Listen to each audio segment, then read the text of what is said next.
15 versículos, está o último cântico de Moisés.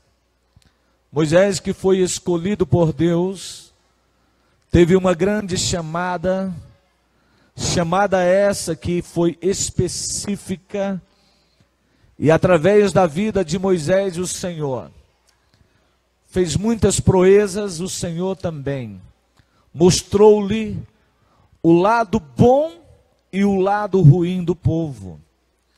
Se por um lado Moisés está lembrando em uma forma de gratidão a Deus por tudo o que o Senhor fez, de um outro lado Moisés lamenta o quê? Lamenta aqueles que esqueceram-se dos grandes feitos de Deus. Quando Moisés tem esta preocupação em chamar aqueles desobedientes, aqueles que desanimaram, aqueles que falharam, Moisés relembra tudo o que Deus fez por essa nação. Todos nós sabemos que este projeto chamado Israel, primeiramente no coração de Deus, depois a vocação de Abraão, o seu servo. Deus lhe tira de uma terra pagã, de uma nação pagã, e Deus lhe faz uma promessa. Promessa essa que através da descendência de Abraão, os homens da terra seriam abençoados. Muitas famílias da terra seriam abençoadas pela vida de Abraão. Mas, queridos, nós entendemos que o tempo passou, vieram os patriarcas Isaque, Jacó, e a Bíblia relata que após eles estarem no Egito, a Bíblia não diz com exatidão quantos anos os hebreus ficaram como escravos, mas a Bíblia diz que eles viveram 430 anos no Egito.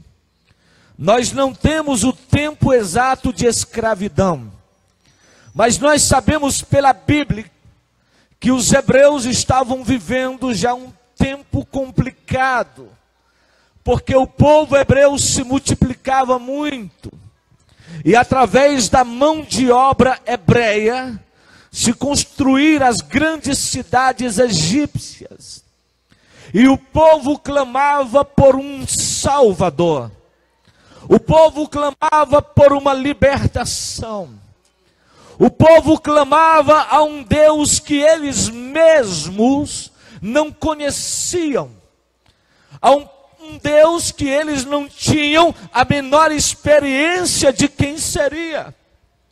A única coisa que eles sabiam é que este Deus era o Deus de Abraão, o Deus de Isaque e o Deus de Jacó, e nada mais.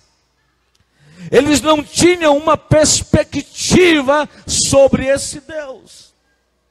Não havia ali ainda nada estabelecido sobre mandamentos, leis, estatutos de Deus para eles. Na verdade, eles estavam vivendo como escravos no Egito. Queridos, e é interessante que o clamor deles subiu aos céus. O choro deles, o sangue derramado, o sofrimento, Deus ouviu. Aí Deus escolhe um homem chamado Moisés, aonde Deus o leva para o deserto. E no deserto, Moisés tem a primeira experiência com Deus. Moisés conhece o Deus que o povo clamava. E é no deserto, durante 40 anos, que Moisés ele tem a sua preparação para agora então ir até Faraó e pedir a libertação desse povo. Vocês acham que Moisés chegando a Faraó, tendo ele ainda acesso ao grande imperador egípcio, seria então de livre saída ao povo? Não, irmão. Aí Deus, ele se revela para aquele povo. A Bíblia diz que Deus então, por algumas vezes, endurece o coração de Faraó. E enquanto Deus iria endurecendo o coração daquele imperador, era ao ponto de Deus trazer uma praga. E cada praga, amados e queridos irmãos, era uma demonstração do poder de Deus. Na verdade, quando Deus envia aquelas pragas, Deus está provando para os hebreus quem era o Deus que eles clamavam. Em cada momento que uma praga acontecia, Deus também estava envergonhando o imperador do Egito. Deus estava envergonhando cada deus que habitava no Egito. Porque o Egito adorava aquela forma politeísta, que eram vários deuses. Eles clamavam a vários deuses para os seus milagres, para as suas necessidades. E cada praga que Deus permitia, no mínimo, Deus estava envergonhando um daqueles deuses. Deus estava mostrando para Israel que eu sou o Senhor. Eu sou o Deus de vocês. E Deus estava mostrando para o Egito que aqueles deuses não valiam de nada, e que o Deus dos hebreus era o único Deus verdadeiro, Senhor, poderoso e dominador do universo. Aleluia. Queridos e amados irmãos, e aqui nós vamos ver o cuidado de Deus. A promessa era ir para uma terra que manasse leite e mel. A tão sonhada terra de Canaã. Mas o problema, como chegar? Por onde? Aonde é o caminho que Moisés não sabia? Que ninguém sabia. Crê-se que era uma viagem de mês, rápido. Seguindo pelo caminho certo, se chegaria a pé, rápido. A Bíblia diz que eram 600.000 homens, fora mulheres, crianças e velhos. Nós teríamos aí uma população, talvez, de 2 milhões a 3 milhões de pessoas que iriam caminhar em um deserto para chegar a esta tão sonhada terra. Mas agora pense comigo, eles não poderiam parar para dormir uma descansada, mas a viagem teria que ser ininterrupta. Eles não poderiam parar para passar meses em algum lugar. Eles teriam que sempre estar levantando e caminhando. Eles não poderiam plantar. Eles não poderiam criar alguma indústria, alguma empresa. Porque a ordem de Deus é para que aquele povo seguisse, para que aquele povo caminhasse. Queridos, e é justamente aqui aonde eu peguei alguns dados da Bíblia, da história, do cuidado de Deus em meio ao deserto. E quando eu vejo a história dos hebreus sendo libertos do Egito, seguindo a terra de Canaã, é a mesma simbologia da igreja, é a mesma tipificação da igreja, saindo do mundo para a nossa Canaã celestial. Mas é interessante que enquanto os hebreus saíam do Egito para chegar na terra de Canaã, eles teriam que atravessar um deserto. Da mesma forma, a igreja, o povo de Deus, quando foi salvo do mundo, liberto pela mão poderosa de Deus, ela também tem um deserto para percorrer, ela tem um deserto para caminhar. Ah, queridos, como é importante a trajetória do deserto.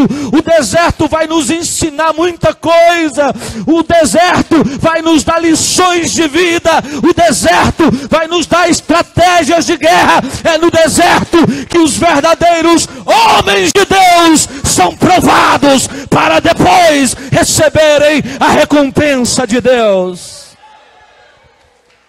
Glorifique o Senhor.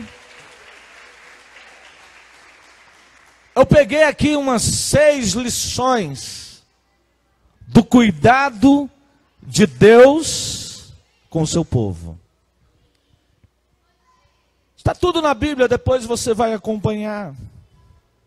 O primeiro cuidado que quando Deus liberta o povo, e eles já estão caminhando no deserto,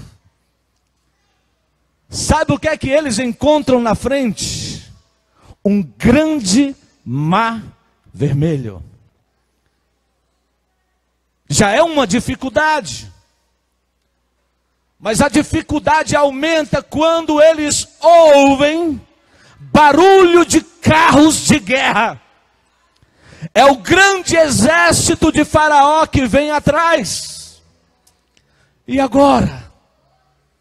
Deus liberta um povo que estava cativo para morrer no deserto? Será? Será que Deus nos salvou, Deus nos libertou para a gente morrer no deserto? Não, senhor e não, senhora. Eu não vou relatar com detalhes porque vocês já sabem a história. Muitos estavam preocupados, atribulados. Muitos já estavam querendo voltar para o Egito. Muitos estavam querendo se render ao exército de Faraó. Mas a ordem de Deus para Moisés era para simplesmente estender o cajado e dar uma ordem ao povo dizendo: povo de Israel, a ordem do Senhor é para que marchem. Isso é loucura. Mas tem um mar à frente, irmão. Se Deus mandou e existe uma caminha, porque quando você pisar nas águas, as águas irão se abrir e você vai passar a pé enxuto. Glória seja dada a Jesus essa noite. É o primeiro cuidado de Deus. Diz para o teu irmão: você vai passar a pé enxuto e vai chegar do outro lado. Irmãos, eu aprendo uma lição tão grande aqui. Quem é que está perseguindo os hebreus? Os cavaleiros de Faraó. Vamos pegar isso aqui para a gente? Vamos. A gente está com um grande mar à frente. Perspectiva humana. Quem vai morrer? Os hebreus. Não sabem nada de guerra. Vem um exército preparado atrás. Quem são eles? São os nossos inimigos. Mas na visão de Deus, a gente chega do outro lado. E os nossos inimigos morrem no meio do mar. Nesta nossa luta espiritual, quem vence é a igreja. Quem vence somos nós. Nenhum inimigo vai nos destruir. Se Deus nos chamou, se Deus nos escolheu, se Deus, por conta dele, nos colocou nesse deserto, para a gente conhecer ele, para a gente aprender coisas extraordinárias dele, o nosso inimigo vai morrer no meio do mar. mar, a gente vai passar a pé enxuto, e do outro lado a gente canta a vitória, dizendo que só o Senhor é Deus. Irmão, se você crê nisso, aplauda ao Senhor bem forte. Diz aí, os teus inimigos, fala, vão morrer. E eu vou chegar do outro lado, você vai chegar. Isso é para a glória nossa. É não, irmão, é o cuidado de Deus. É Deus cuidando do seu povo. Segunda coisa que eu aprendo. O povo estava caminhando há dias, e de repente o povo tem sede. De repente eles chegam a um lugar chamado Mara, que no hebraico significa lugar de águas amargas. Você vai no deserto com sede. Você quer beber uma água, né? Você quer aliviar. Você está precisando. Quem é que está cuidando da tua vida? É o pastor ou é Deus? É Deus. Alguns chegam lá já murmurando, reclamando. Estamos com sede, Moisés. Os filhos estão morrendo de sede. Irmão, Deus é bom demais, né? Tem hora que Deus está naqueles dias insuportáveis. Ele não aguenta murmuração, ele detona. Mas tem dia que ele está tão bom. O povo reclamando, o povo murmurando. Moisés, tu nos trouxe para morrer nesse deserto. Aí Deus diz para Moisés, Moisés, o que é que tu está vendo aí, Moisés? A única coisa que eu estou vendo, Deus, é um pedaço de madeira velho, parece um tronco. É isso aí que eu preciso, Moisés. Diz para o teu irmão, Deus não precisa de muita coisa para Ele mostrar que Ele é Deus, que Ele é Senhor, que Ele é soberano, que Ele faz. Moisés pega aquele pedaço de tronco, joga na água, e de repente a água parou de ficar amarga. A água não está mais venenosa.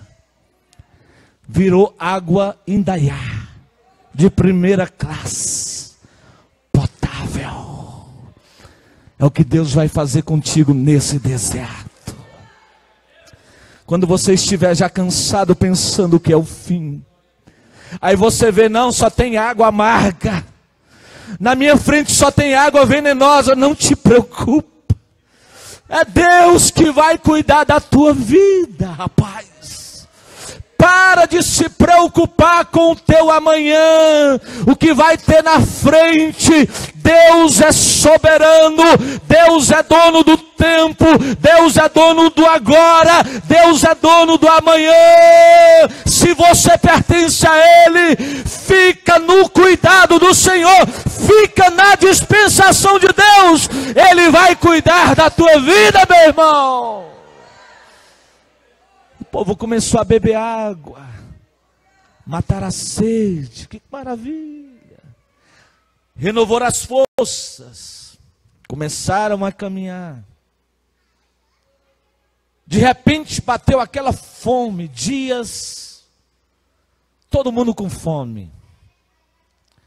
E alguém gritou no meio da multidão, Moisés, lá no Egito a gente comia umas panelas cheias de carne. A gente comia cebola, verdura, alface. Moisés, o povo está com fome, Moisés. Aí Moisés foi falar com Deus.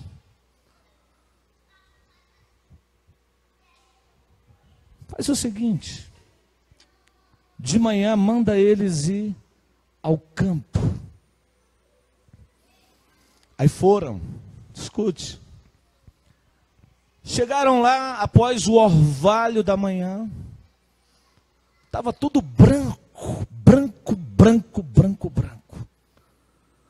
parecia aqueles grãozinhos de coentro. Quem já viu que você planta, só que era branquinho. E alguém pega, que é isso aqui mesmo, e bota na boca, aí começa a sentir um gostinho de mel, sabor de bolo de mel. Aí Moisés olha para o povo e diz: aí está a providência de Deus. Aí o povo começou a pegar, encher as panelas, fazia bolo, fazia comida, fazia torta, fazia sopa daquilo, era um negócio. Aí alguém tentou guardar para o outro dia. Não, Deus mandou, ninguém sabe como é que vai ser amanhã. Eu vou guardar para amanhã. Aí um cidadão lá encheu uma panela para o outro dia. Quando Moisés viu, estava fedendo, estava podre, cheio de bicho. Você está entendendo? Você está entendendo isso aqui? Você está entendendo que Deus está dizendo para você não se preocupar com o que você vai comer amanhã? Você está entendendo que Deus está dizendo para você não se preocupar com o que você vai se vestir amanhã? Você está entendendo que Deus está nos dizendo para a gente não se preocupar com o que eu tenho que gastar ou comprar ou vender amanhã? Deus cuida do seu povo todos os dias. O dia de amanhã não presta para me guardar, não. Amanhã Deus já tem algo novo. Todos os dias Deus tem o sustento. Todos os dias Deus, Ele tem uma bênção. Ao raiar do dia, a bênção de Deus é sobre o seu povo. Oh, glórias ao Senhor. Sabe o que é isso? Deus está dizendo: arranca da tua cabeça essa preocupação. Pastor, mas vai ser só maná? A Bíblia diz que vai ter um maná até no céu escondido. Irmão, se é Deus que mandou o maná, come dando glória a Deus. O buchão ficou cheio, glória a Deus. Pastor, mas foi só o bife do Oião hoje. Oh, maravilha, irmão. Que é isso, pastor? É o manazinho de Deus. Só feijão com arroz e o bife do Oião. Oh, bênção. Lá na África tem irmãos comendo só arroz. E fazem culto de 6 horas sem parar, glorificando o Senhor. E tem outros lugares que não tem nem o que comer.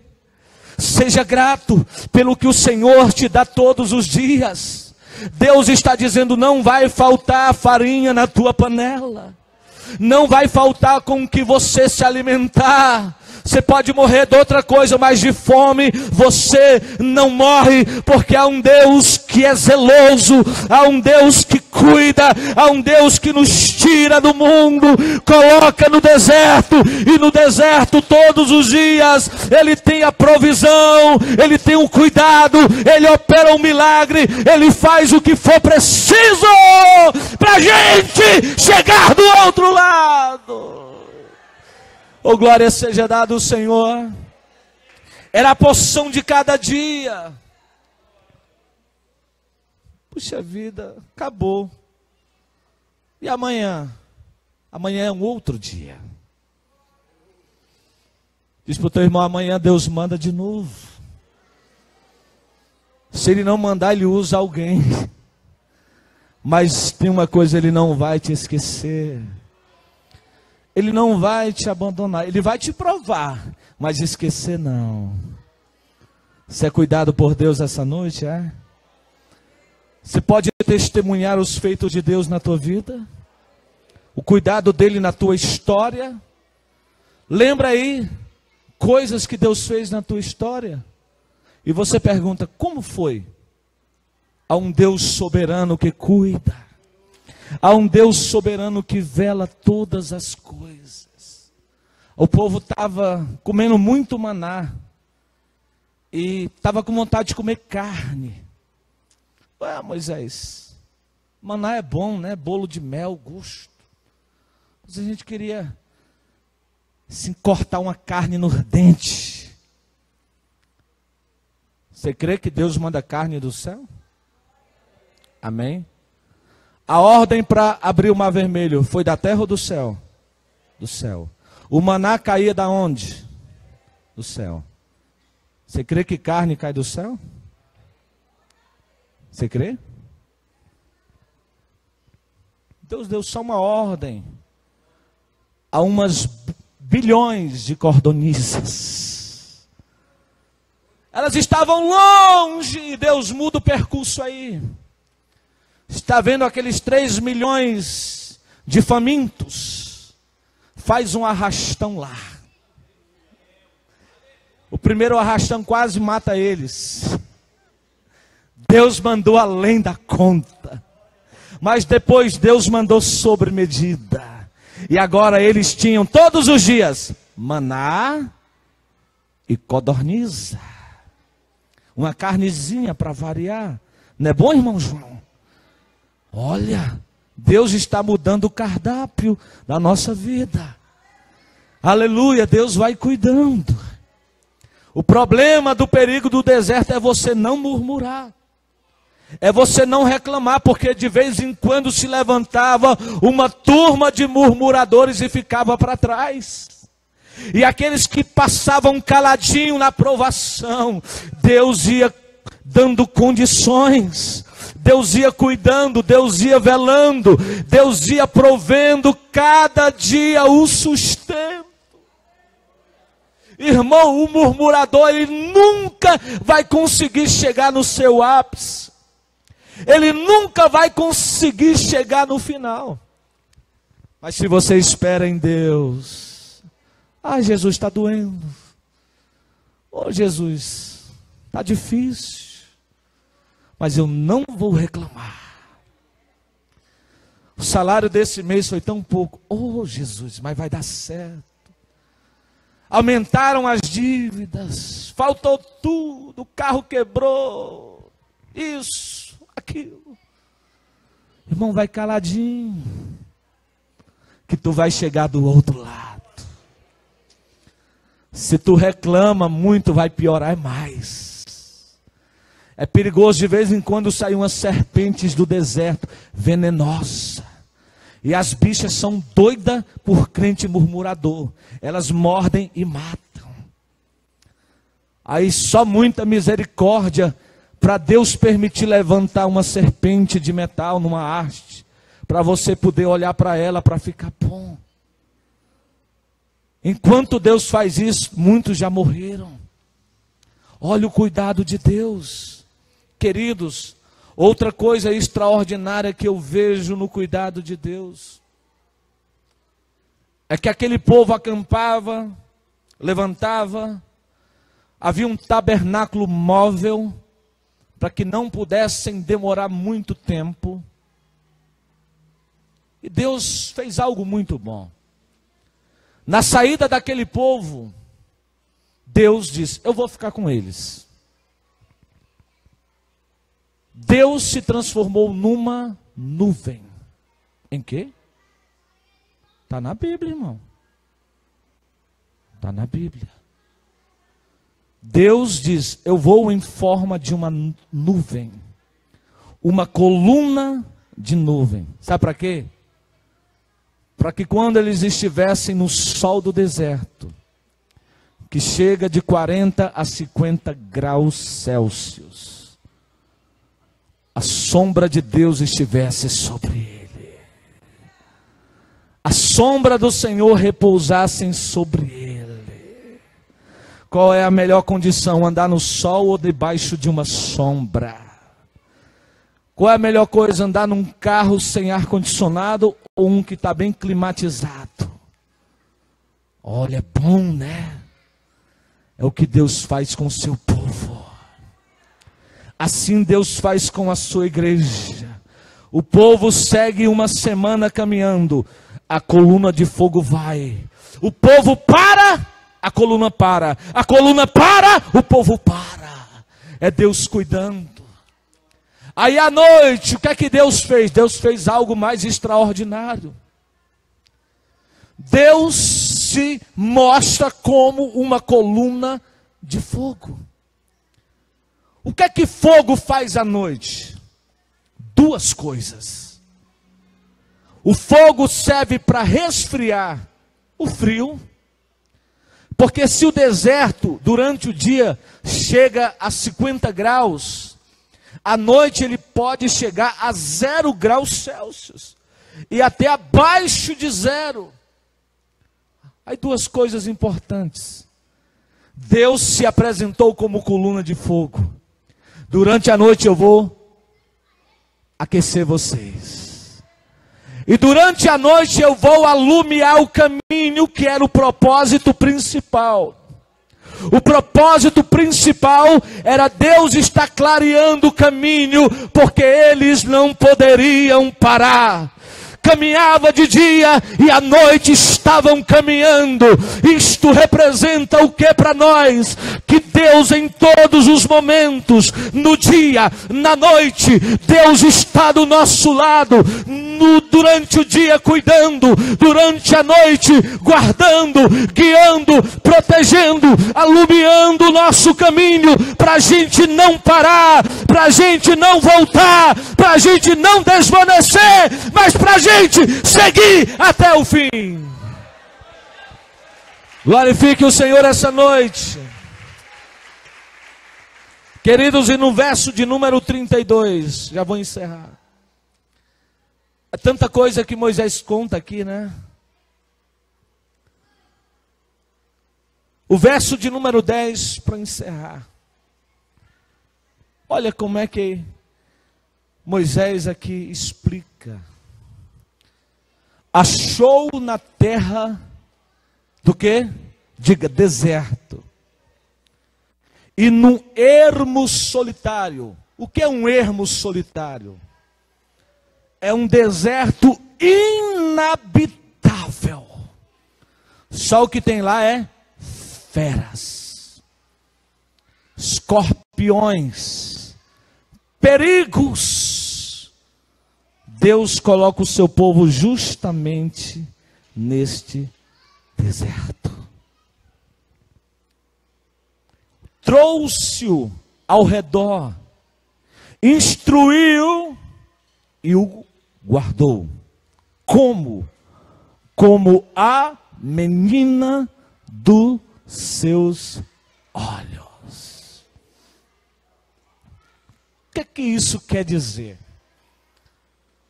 Deus estava dizendo, esse povo que eu libertei é uma propriedade particular minha. Eu coloquei eles no deserto porque eu vou provar alguns. Alguns não irão chegar até o final. Alguns que saíram do Egito não vão conseguir. Porque é uma jornada longa de 40 anos. Até que eles possam conquistar a terra. Deus não iria dar de mão beijada. É por isso que Jesus certa vez diz que o céu é tomado à força, por esforço. Jesus dando essa interpretação.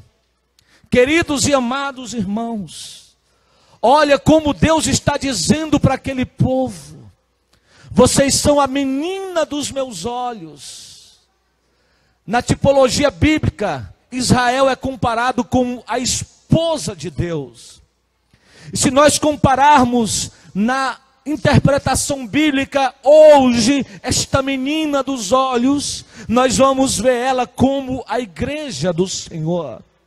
A igreja também não foi comprada, amém? A igreja não foi escolhida e eleita por Deus, então ela também é uma propriedade particular de Deus. Ela está no deserto desta vida, enfrentando muitos obstáculos. Ela também está nessa vida, enfrentando muitas provações, muitas lutas, às vezes fome, às vezes, aleluia, o deserto lhe fadiga, às vezes eles pensam em recuar, em voltar atrás. É uma caminhada muito longa, é verdade, mas Deus está trabalhando, Deus está protegendo, Deus está cuidando, porque aqueles que conseguirem chegar serão aqueles que serão aprovados por Deus. E uma coisa nós aprendemos: se a igreja é a menina, Deus tem ciúmes desta igreja. Deus peleja por esta igreja. Ai daquele que intentar acusação contra a igreja do Senhor Jesus.